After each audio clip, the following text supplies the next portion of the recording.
Hello students, कैसे हैं आप। संगीत की कक्षा में एक बार फिर से आपका स्वागत है। प्यारे बच्चों, आज के जो हमारे विषय रहेंगे वो दो विषय होंगे जिनका नाम है लय और ताल। लय और ताल प्यारे बच्चों दोनों ही बहुत अधिक महत्वपूर्ण है संगीत के लिए, या यूं कहिए कि लय और ताल के बिना संगीत अधूरा होगा। आइए हम सबसे पहले जानते हैं कि लय किसे कहते हैं। आप देख रहे हैं बच्चों, यहाँ पर लिखा है समय की समान चाल अथवा गति को लय कहते हैं। समान चाल अथवा गति से अभिप्राय क्या हुआ? वह गति जिसके अंदर कोई निश्चित संतुलन हो उसको हम समान चाल अथवा गति कहते हैं।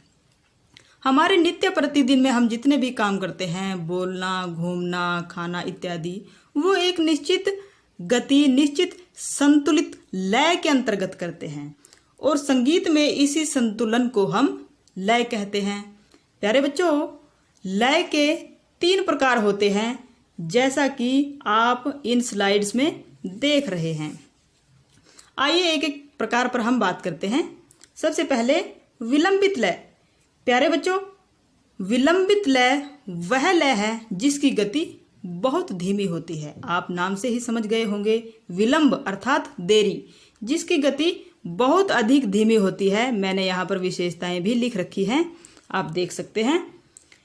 बहुत अधिक धीमी गति वाली लय को हम विलंबित लय कहते हैं। दूसरे नंबर पर आती है मध्य लय।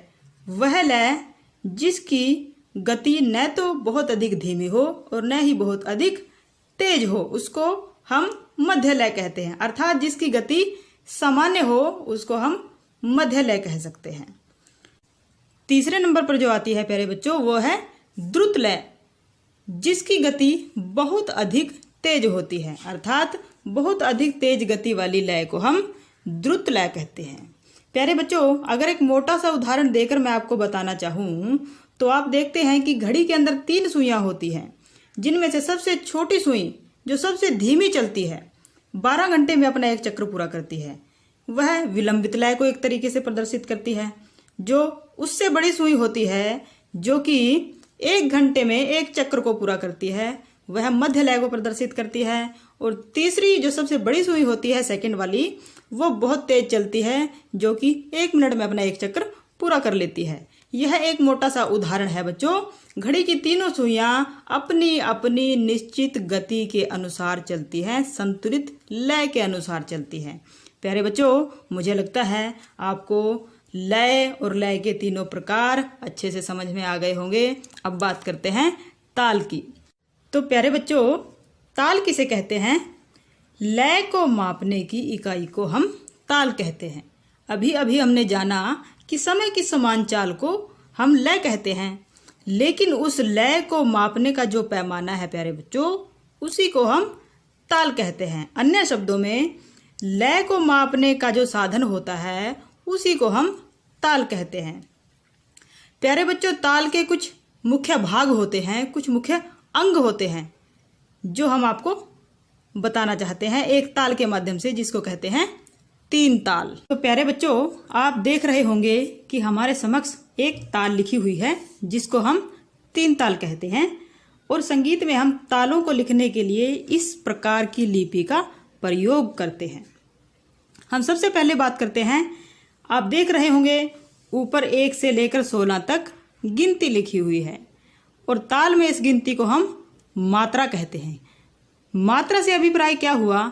जिस प्रकार हम वजन को मापने के लिए ग्राम या किलोग्राम का प्रयोग करते हैं और दूरी को मापने के लिए मीटर या किलोमीटर का प्रयोग करते हैं, इसी प्रकार ताल के अंदर समय को मापने के लिए हम मात्रा का प्रयोग करते हैं, जो 1, 2, 3, 4, 5, 6, 7, 8, 9, 10 इस प्रकार से लिखी जाती है किसी भी ताल के सबसे ऊपर की तरफ। और इससे हमें यह पता चलता है कि यह ताल कितनी मात्राओं की ताल है। जिस प्रकार 3 ताल में 1 से 16 तक गिनती लिखी हुई है, इससे यह पता चलता है कि यह ताल 16 मात्रा की ताल है और इसका जो मीटर है वो 16 मात्राओं का है। तो ये तो हुई मात्रा। नंबर 2 पे आप देख रहे होंगे धा धिन धिन धा धिन धिन धा। ये जो बोल लिखे हुए हैं इनको हम कहते हैं बोल। ताल के अंदर तबले पर जिस प्रकार से भी वादक अपनी उंगलियां चलाते हैं उनसे कुछ बोल उत्पन्न होते हैं और उन बोलों को हम जैसे सुनते हैं वैसे का वैसे ही यहाँ पर लिख देते हैं। इसको हम बोल कहते हैं। तीसरे नंबर पर आप देख रहे होंगे कि यहाँ पर कुछ चिन्ह भी लगे हैं।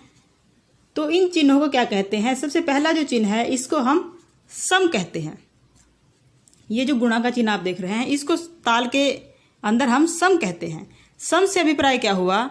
जहाँ से हमारी ताल शुरू होती है, ताल का बजाना शुरू किया जाता है गीत संगीत के साथ, जहाँ पर भी रिदम शुरू किया जाता है, ताल शुरू की जाती है, उसको हम सम बोलते हैं। और इसके लिए हम इस प्रकार का चिन्ह लगाते हैं। आप देख रहे हैं यहीं से ताल शुरू हो रही है और यहाँ पर सम का चिन्ह लगा हुआ है। दूसरे नंबर पर आता है, यहाँ पर लिखा हुआ है 2 और उसको एक घेरे में डाल दिया गया है। इसको बोलते हैं ताली। इस पर 2 लिखने का कारण यह हुआ क्योंकि हम पहली ताली सम को मानते हैं और दूसरी ताली फिर यहाँ पर अगले विभाग की पहली मात्रा पर हमने दूसरी ताली रख दी। ये अगले विभाग की पहली मात्रा हुई और पूरी ताल की 5वीं मात्रा हुई। तो इसको बोलते हैं ताली। और जो 9वीं मात्रा पे आप देख रहे हैं शून्य का चिन्ह, इसको बोलते हैं खाली। और 13वीं मात्रा पर फिर तीसरी ताली आ गई। प्यारे बच्चों, अब आते हैं अगले पॉइंट पर जिसका नाम है विभाग। आपने देखा 3 ताल की 16 मात्राओं को हमने 4 भागों में विभाजित कर रखा है और इन भागों को हम विभाग कहते हैं। ताल के अंदर क्या कहते हैं? विभाग। भाग। अब अगले पॉइंट पर आते हैं जिसका नाम है आवर्तन। 3 ताल को 1 से लेकर 16 तक बजाने में एक आवर्तन पूरा होता है, फिर से बजाने में दूसरा आवर्तन लगेगा। यानी हम अगर कहें कि धा धिन धिन धा, धा धिन धिन धा, धा तिन तिन ता, ता धिन धिन धा, ये एक आवर्तन हो गया। तबले पर जब ये एक बार बजेगी तो वो एक आवर्तन होगा, दूसरी बार बजेगी तो वो दूसरा आवर्तन होगा। ठीक है। तो बच्चों, अगर आपको कहा जाए कि 3 ताल का परिचय लिखिए तो आप लिखेंगे कि प्रस्तुत ताल 16 मात्राओं की ताल है जिसमें 4-4 मात्राओं के 4 विभाग होते हैं। पहली मात्रा पर सम, 5वीं मात्रा पर दूसरी ताली, 9वीं मात्रा पर खाली और 13वीं मात्रा पर तीसरी ताली आती है। और यह शास्त्रीय संगीत की सबसे महत्वपूर्ण ताल है। तो ये तो हुआ उसका परिचय जो कि आप लिख सकते हो। लेकिन अगर आपको कहा जाए कि आप 3 ताल को बजा कर के दिखाएं, लेकिन आपको ना तो तबला बजाना आता है और ना ही ढोलक बजाना आता है, तो आप किस प्रकार से उस ताल को बजा कर के दिखाएंगे? अपने हाथों के द्वारा। सबसे पहले जान लिया जाए कि सम को हम ताली के द्वारा दर्शाते हैं और खाली को एक तरफ हाथ करके इस प्रकार से दर्शाते हैं। बाकी शेष बची हुई मात्राओं को हम इस प्रकार से दिखाएंगे। आप एक बार देखिएगा। सबसे पहले हम बोल एक एक साथ बोलेंगे ताल के। धा धिन धिन धा, धा धिन धिन धा। फिर खाली आ गई। धा तिन तिन ता।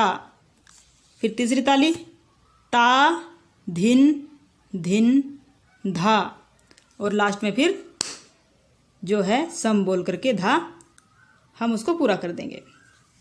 मैं एक बार फिर से बता देती हूँ। मान लीजिए हम दूसरे हाथ का इस्तेमाल नहीं करेंगे।